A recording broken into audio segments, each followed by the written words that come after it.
श्रीगुरुभ्यो नमः हरि ओं। कुपिताय प्रणच्छाय समीकृत्य परम सुखं सेवन्ते यत्पदं धीराः तं भजे वल्लभं श्रियः। झूलांजनेय स्वामी देवस्थान कड़प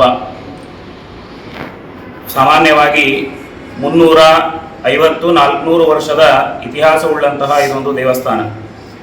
ಇಲ್ಲಿ ಒಬ್ಬ ಮುಸ್ಲಿಂ ನವಾಬ್ ನೇಮ್ ಖಾನ್ ಅಂತ ಹೇಳಿ ಒಬ್ಬ ನವಾಬ, ಅವನಿಗೆ ಸ್ವಪ್ನದಲ್ಲಿ ಪ್ರತ್ಯಕ್ಷನಾದಂತಹ ಸ್ವಾಮಿ ಆಂಜನೇಯ ಸ್ವಾಮಿ. ಇಲ್ಲೇ ಹತ್ತಿರದಲ್ಲಿ ಭೃಗು ನದಿ ಅಂತ ಹೇಳಿ ಆ ಕಾಲದಲ್ಲಿ ಒಂದು ನದಿ ಹೋಗ್ತಾ ಇತ್ತು. ಅದೀಗ ಬುಬ್ಬಂಕ ಅಂತ ಹೇಳಿ ಕಡಪ ನಗರದಲ್ಲಿ ಆ ಪ್ರಾಂತದಲ್ಲಿ ಪ್ರಸಿದ್ಧವಾಗಿರತಕ್ಕಂಥದ್ದು. ಆದರೆ ಅದು ಮೊದಲಿಗೆ ಒಂದು ಭೃಗು ನದಿ. ಆ ಭೃಗು ನದಿಯಲ್ಲಿ ಸ್ವಾಮಿಯ ಡಬ್ಬು ಅಂದರೆ ಬೋರ್ಲು ಮಲಗಿರ್ತಕ್ಕಂತಹ ಅವಸ್ಥೆಯಲ್ಲಿ ಇದ್ದ ಕಲ್ಲಿತ್ತು. ಅದರ ಮೇಲೆ ಬಟ್ಟೆಯನ್ನ ಒಗಿತಾ ಇರ್ತಿದ್ರು. ಹೀಗಾಗಿ ಸ್ವಾಮಿಯ ನವಾಬಿನ ಕನಸಿನಲ್ಲಿ ಹೋಗಿ, ನನ್ನ ಮೇಲೆ ಬಟ್ಟೆಯನ್ನು ಒಗಿತಾ ಇದ್ದಾರೆ, ಹೀಗಾಗಿ ನನ್ನನ್ನು ಕರೆದುಕೊಂಡು ಬಂದು ಇಲ್ಲಿ ಪ್ರತಿಷ್ಠಾಪನೆಯನ್ನು ಮಾಡು ಅಂತ ನವಾಬನಲ್ಲಿ ಸ್ವಪ್ನದಲ್ಲಿ ಹೋಗಿ ಹೇಳಿದಾಗ, ಆಗ ನವಾಬ ಕಲ್ಲನ್ನು ಹುಡುಕಿದಾಗ ಈ ಕಲ್ಲು ಈ ಸ್ವಾಮಿಯ ಪ್ರತ್ಯಕ್ಷ ಅವನಿಗೆ ಆಯಿತು. ಆಗ ಆರ್ಕಿಯಾಲಜಿಕಲ್ ಡಿಪಾರ್ಟ್ಮೆಂಟ್ ಪ್ರಕಾರ ಇದೊಂದು ವಿಷ್ಣು ದೇವಾಲಯ. ಯಾಕೆ ಇಲ್ಲಿರ್ತಕ್ಕಂತಹ ಒಂದು ಚಿಹ್ನೆಗಳನ್ನು ನೋಡಿದರೆ ಮೇಲೆ ಗೋಪುರದಲ್ಲಿ ವರಾಹದೇವರು, ಆಮೇಲೆ ನರಸಿಂಹದೇವರು ಇತ್ಯಾದಿ ವಿಷ್ಣುವಿನ ಪ್ರತೀಕಗಳ ಮೇಲೆ ನಾವು ಕಾಣ್ತೇವೆ.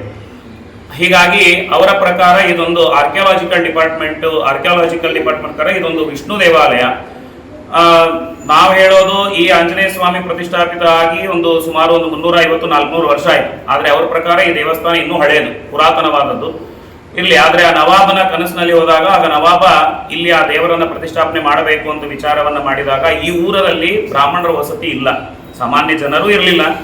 ಮಧ್ಯದಲ್ಲಿ ಹೋಗ್ಬೇಕಾದಾಗ ಇಲ್ಲಿ ಸಿದ್ದೋಟಂ ಅಂತ ಹೇಳೋ ಒಂದು ಫೋರ್ಟ್ ಬರುತ್ತೆ, ಅಲ್ಲಿ ಯುದ್ಧಕ್ಕೆ ಹೋಗ್ಬೇಕಾದಾಗ ಇದೊಂದು ಮಧ್ಯ ಭಾಗ ಅವನಿಗೆ, ಅಲ್ಲಿಂದ ಹೋಗಬೇಕು. ಆಗ ಅವನ ಕನಸಿನಲ್ಲಿ ಹೋಗಿ ಹೇಳಿದಾಗ ಬ್ರಾಹ್ಮಣನ ಹುಡುಕಿಕೊಂಡು ಪ್ರತಿಷ್ಠಾಪನೆ ಮಾಡಬೇಕು ಅಂತ ವಿಚಾರ ಮಾಡಿದಾಗ, ಇಲ್ಲಿ ಅಹೋಬಿಳ ಕಡಪಕ್ಕೆ ಹತ್ತಿರ, ಅಹೋಬಿಳ ಮತ್ತು ಕಡಪ ಮಧ್ಯದಲ್ಲಿ ಪಡಕಂಡ್ಲ ಅಂತ ಹೇಳೋ ಒಂದು ಊರು ಬರುತ್ತೆ. ಇವತ್ತಿಗೂ ಆ ಹಳ್ಳಿ ಇದೆ, ಅಲ್ಲಿ ಪಡಕಂಡ್ಲ ಅಂತೇಳಿ ಹಳ್ಳಿ.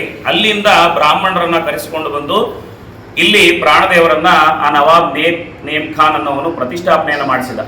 ಇದರ ವೈಶಿಷ್ಟ್ಯ ಏನು ಅಂತಂದ್ರೆ, ಸ್ವಾಮಿ ಅವನಿಗೆ ಒಲದದ್ದಷ್ಟೇ ಅಲ್ಲ, ಅವನಿಗೆ ಪರಿಪೂರ್ಣವಾದ ಅನುಗ್ರಹವನ್ನು ಸ್ವಾಮಿ ಮಾಡಿದ.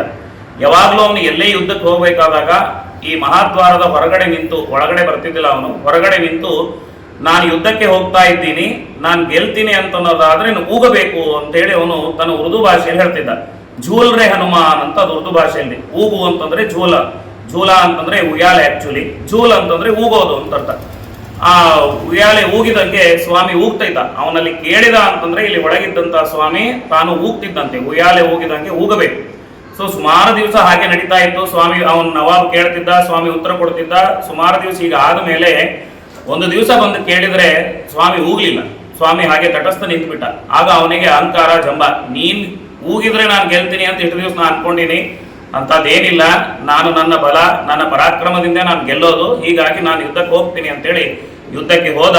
ಮತ್ತೆ ತಿರುಗಿ ಬರಲಿಲ್ಲ, ಸತ್ತೋಗ್ಬಿಟ್ಟ. ಅಂದ್ರೆ ಸ್ವಾಮಿ ಅಪ್ಪಣೆ ಕೊಟ್ಟ, ಹೋಗಬೇಡ ಅಂತ ಆಜ್ಞೆಯನ್ನು ಮಾಡಿದ್ರು. ಸ್ವಾಮಿ ಆಜ್ಞೆಯನ್ನು ಮೀರಿ ಆ ನವಾಬ್ ಹೋದದ್ದಕ್ಕಾಗಿ ಮತ್ತೆ ಬರಲಿಲ್ಲ. ಅವಾಗಿನಿಂದ ಸ್ವಾಮಿ ಇಲ್ಲಿಗೆ ಝೂಲಾಂಜನೇಯ ಸ್ವಾಮಿ ಅಂತೇಳಿ ಈ ಪ್ರಾಂತದಲ್ಲಿ ಅತ್ಯಂತ ಪ್ರಸಿದ್ಧವಾದದ್ದು.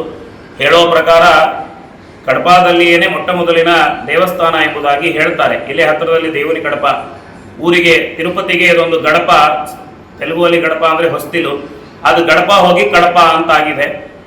ತಿರುಪತಿಗೆ ಹೋಗಬೇಕಾದಾಗ ಮೊದಲಿಗೆ ಇಲ್ಲಿ ದೇವನ ಕಡಪದಲ್ಲಿ ದರ್ಶನ ಮಾಡಿಕೊಂಡು ಆಗಿನ ಕಾಲದಲ್ಲಿ ಹೋಗ್ತಿದ್ರಂತೆ, ಹೊಸ್ತಿಲಿದ್ದಂತೆ ಅಂತ ವ್ಯವಹಾರವನ್ನ ಮಾಡ್ತಾ ಇದ್ರು. ಸೊ ಅದು ಇಲ್ಲಿಂದ 2 ಕಿಲೋಮೀಟರ್ ದೂರದಲ್ಲಿದೆ. ಈ ಕಡಪದಲ್ಲಿ ಮಾತ್ರ ಇದು ಮೊಟ್ಟ ಮೊದಲಿನ ದೇವಸ್ಥಾನ ಎಂಬುದಾಗಿ ಹೇಳ್ತಾರೆ. ಸುಮಾರು 350-400 ವರ್ಷದ ಇತಿಹಾಸವುಳ್ಳಂತಹ ಆಲಯ. ಬೇಕಾದಷ್ಟು ಪವಾಡಗಳು ಸ್ವಾಮಿ ಮಾಡಿ ತೋರಿಸ್ತಾನೆ. ನಾನು ಬಂದ ಮೇಲೆ ಬೇಕಾದಷ್ಟು ಅನುಭವಗಳು ನನಗಾಗಿವೆ. ಸ್ವಾಮಿ ತಾನು ಜಾಗೃತವಾಗಿ ಇಲ್ಲಿ ಇದ್ದಾನೆ ಅಂತನ್ನೋದಕ್ಕಾಗಿ ಬೇಕಾದಷ್ಟು ಜನರಿಗೆ ಸ್ವಾಮಿನೇ ಅನುಗ್ರಹ ಮಾಡಿದ್ದಾನೆ. ಹೀಗಾಗಿ ಭಾರಿ ಜಾಗೃತ. ಪ್ರತಿ ನವರಾತ್ರಿಯಲ್ಲಿ 10 ದಿವಸ ಉತ್ಸವ ನಡೀತದೆ, ವಾಹನಗಳ ಉತ್ಸವ ಆಗುತ್ತೆ. 10ನೇ ದಿವಸ ವಿಜಯದಶಮಿ ದಿವಸ ದೊಡ್ಡ ರಥೋತ್ಸವ ಆಗುತ್ತೆ. ಹನುಮತ್ ಜಯಂತಿಯ ದಿವಸ ಇಲ್ಲಿ ವಿಶೇಷವಾದ ಕಾರ್ಯಕ್ರಮ, ಆಮೇಲೆ ಹನುಮತ್ ವೃತ್ತದಲ್ಲಿಯೂ ಕೂಡ ಇಲ್ಲಿ ವಿಶೇಷವಾಗಿರತಕ್ಕಂಥ ಕಾರ್ಯಕ್ರಮಗಳೆಲ್ಲ ನಡೀತಾ ಇರ್ತವೆ ಅಂತ ಹೇಳ್ತಾರೆ. ಶ್ರೀಕೃಷ್ಣ.